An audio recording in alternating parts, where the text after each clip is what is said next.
ఆ తర్వాత ఏమైందో తెలుసా నాన్న? పాపం ఆ కమల ఎంతో బాధపడింది, దిగులు చెందింది. ఆమె వెంటనే వెళ్లి సంతోషి మాతను తలుచుకుంది.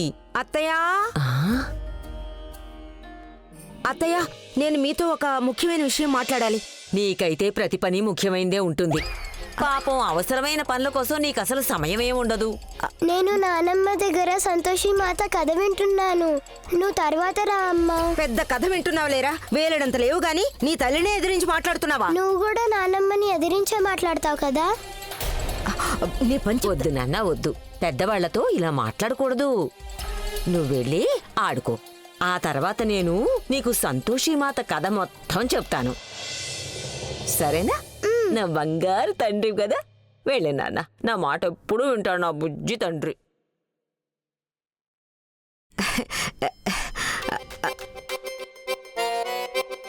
అత్తయ్య, అనుమానించకండి. నిజంగా ఈసారి సంతోషి మంచి కోరే చెప్తున్నాను. చెప్పు చెప్పు, ఏమిటా విషయం? ఆ, కోపం తెచ్చుకోకండి అత్తయ్య. మన సంతోషి నిజంగా తెలివి తక్కువదనిపిస్తోంది. దీనికసలు తెలివి లేదని ఇంత కూడా ఊహించలేదు. ఆ మరి నువ్వు సాక్షాత్తు సరస్వతీదేవి నుంచి జ్ఞానాన్నంతా పుణికి పుచ్చుకున్నావు కదా దమయంతి. అయ్యో అత్తయ్య, ఎందుకలా అగ్గి మీద గుగ్గిలం అవుతున్నారు? ఇప్పుడు మీరే చెప్పండి.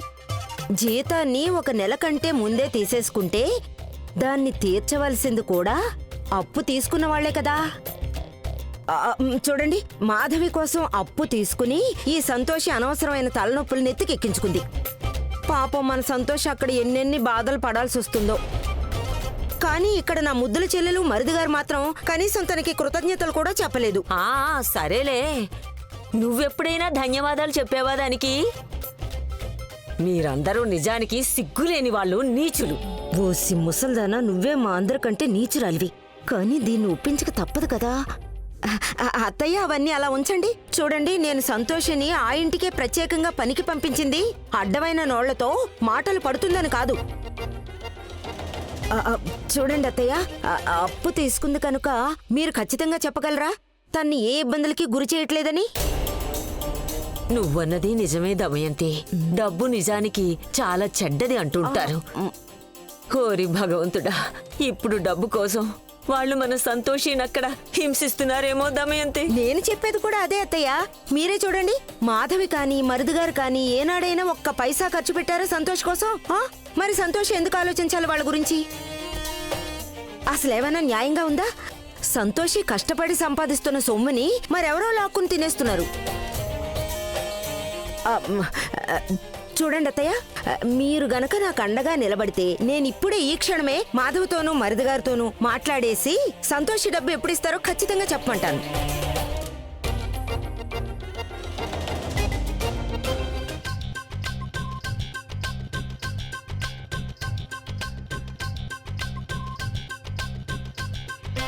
ఇది చాలా అన్యాయం మాధవి. నేనెంతో కష్టపడి నా ప్రాణాలు నిలబెట్టుకుంటే నువ్వు ఈ పేషెంట్కి నీ చేతులతో మందులు కూడా వేలేవా? తస్సదియ్యా, చిన్నపిల్లాళ్ళ మాట్లాడకండి. ఇదిగో వేసుకోండి.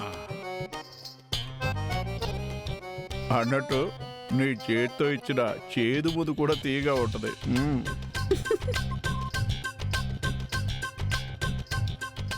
నాకు తెలిసిందిలే, నా కోసం బాగా ఏడ్చినట్టున్నావు కదా. అంత ప్రేమ ఉందా నా మీద? మరి ఏడవకపోతే మీ అమ్మగారు అక్కను నన్ను బతకనిచ్చేవారా? ఏమనేవారు తెలుసా? భర్త జబ్బు పట్టి చుక్క నీరు కూడా కార్చలేదు అంటారు. అవన్నీ వదిలేసేవే, నాకు నీ గురించి మొత్తం తెలుసులే. 1/2 కిలో ప్రేమ చూపించినా కిలోల కొద్ది ప్రేమ మనసులో నింపుకుంటావు. అమ్మ కూడా రాంగ్ టైంలో పానకంలో పడకలా వచ్చేస్తుంటుంది. చూసావు, నేను ఇప్పుడు నా భార్యతో కనీసం మాట్లాడలేకపోతున్నాను. నిద్రపోతున్నావా? లేదమ్మా, లేదు. రా రా రా రా.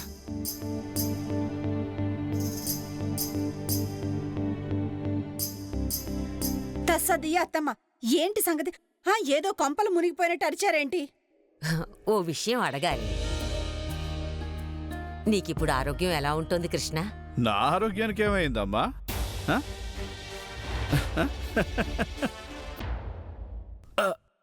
అమ్మా బాగానే ఉందిలే.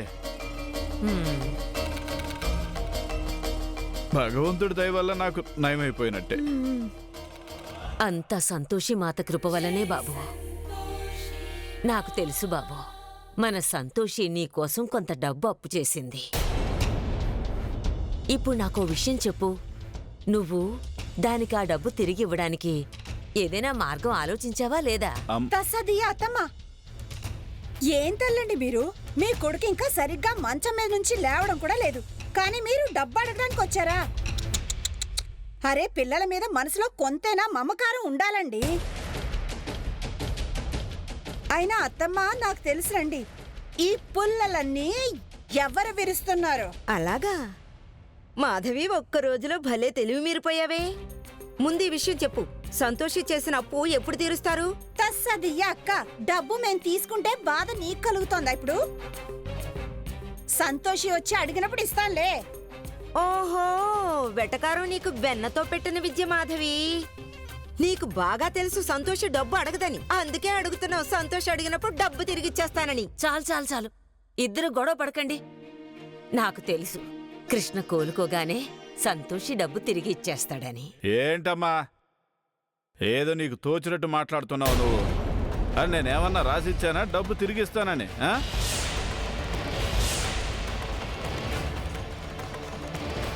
ఒరే, సిగ్గులేదట్రా? అది నీ ప్రాణాలు కాపాడితే నువ్వు దాన్ని డబ్బు ఎగ్గొడతావా? ఓహోహోహోహోహో, నేనేమన్నా ఆహ్వాన పత్రిక రాసి పంపానా నా ప్రాణాలను కాపాడమని? అది దాని ఇష్టం, దయ కలిగింది గనక డబ్బు ఇచ్చింది. అత్తమ్మ, మన పెద్దవాళ్ళు ఎవరో చెప్పక విన్నాను, మేలు చెయ్యి ఫలితానికి నీళ్ళొదులు అని. సంతోషి మేలు చేసింది, ఇప్పుడు మీరిద్దరూ కూడా డబ్బు తిరిగిస్తామన్న ఆశలకి నీళ్లు వదిలేసుకోండి. శహబాష్ మాధవి, శహబాష్. ఈ రోజు తమరికి నోటి నిండా సామెతలు పలుకుతున్నాయే. ఒక క్షణం మీ ఆయనలా మారి చూడు, నాకు కూడా అవకాశం వస్తుంది కదా. ఓ దమయంతి వదినా, ఎందుకు అలా మండిపడుతున్నావు? అరే, సరైన సమయం వచ్చినప్పుడు మేం కూడా హెల్ప్ చేస్తాంలే. అంతేకాని మాలో మొత్తం చెడే నిండిలేదు కదా, మేమే రాక్షసులం కాదు కదా. ఇప్పుడు నువ్వే చూడు, రేపటి రోజు నువ్వు స్పృహ తప్పితే, హాస్పిటల్లో చేరితే, ప్రాణం పోయేలా ఉంటే కావాలంటే మేము కూడా నీకు సహాయం చేస్తాం. హాస్పిటల్కి వెళ్లాల్సింది నేను కాదు, నా శత్రువు.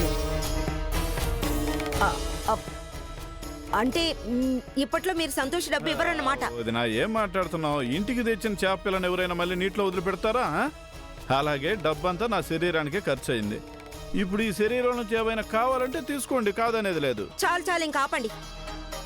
సంతోషిని ఇంటికి రానివ్వండి, మీ ఇద్దరి బండారం అంతా దాని ముందే బయట పెట్టేస్తాను. అత్తయ్య గారు, మీరు పదండి. ఈ పిసినుగొట్టోళ్ళతో మాట్లాడి ఎలాంటి ప్రయోజనం లేదు, పదండి.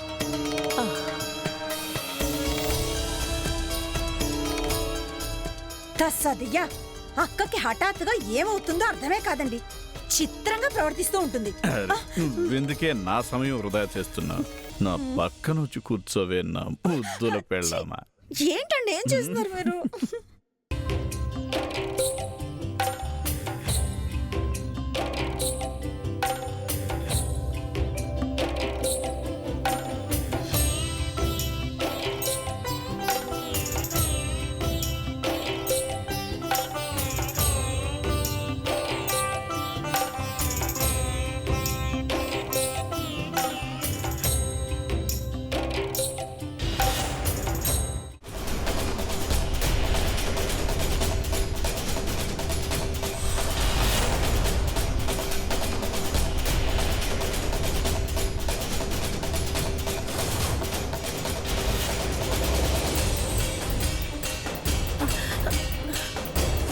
ఇలా జరుగుతుంది క్రాంతి మాత.